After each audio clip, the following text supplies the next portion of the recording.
When one thinks about concussions in collegiate athletics, many sports come to mind. But there is one sport that accounted for 66% of all catastrophic injuries over the past 25 years. That sport is cheerleading.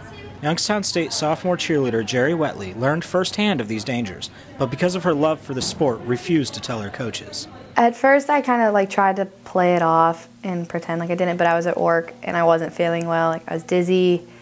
I had a really bad headache. I couldn't see straight, so I knew I had a concussion, so I had to go get it checked. Cheering is so important to Wetley that when making decisions for the future, she revolved them around where she would be able to cheer.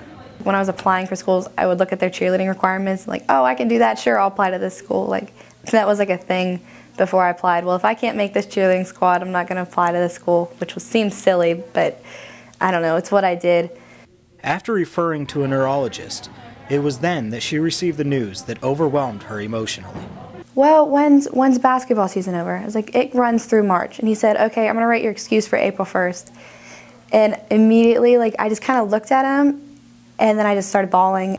YSU cheerleading coach Michelle Marcotta feels that a lot of injuries could be prevented if the coaches had proper training.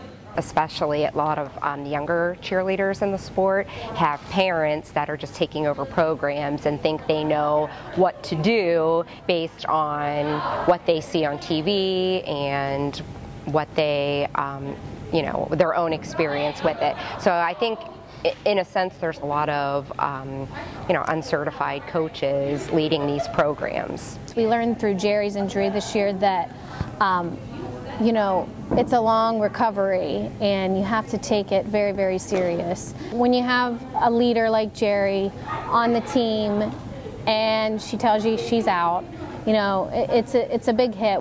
When Wetley was injured, it not only affected her, but her teammates as well. So when Jerry got hurt and she was out, we had to figure out someone who matched up with Taylor, who could put me in the air, and who I felt comfortable with underneath me.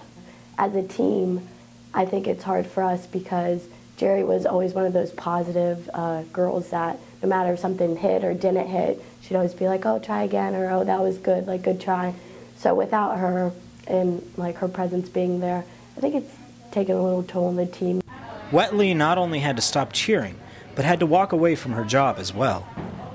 Along with restricting me from cheering here, he told me I wasn't allowed to coach either because it involved spotting and watching stunts, and I could get hit there also. So I had to quit my coaching job.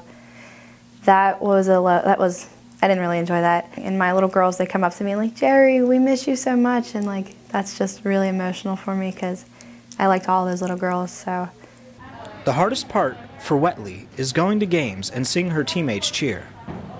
It's hard watching them sometimes and not being able to go out there with them. But there are other times when girls are like, oh, I really don't want to cheer. And I'm like, well, I'd throw your uniform on if I could. As tryouts approached, Wetley was unable to run through routines and various stunts that go along with cheering. So she was restricted to cardio and keeping herself in shape. So I was a little nervous about what I was going to be able to do since I didn't have much time to practice at all.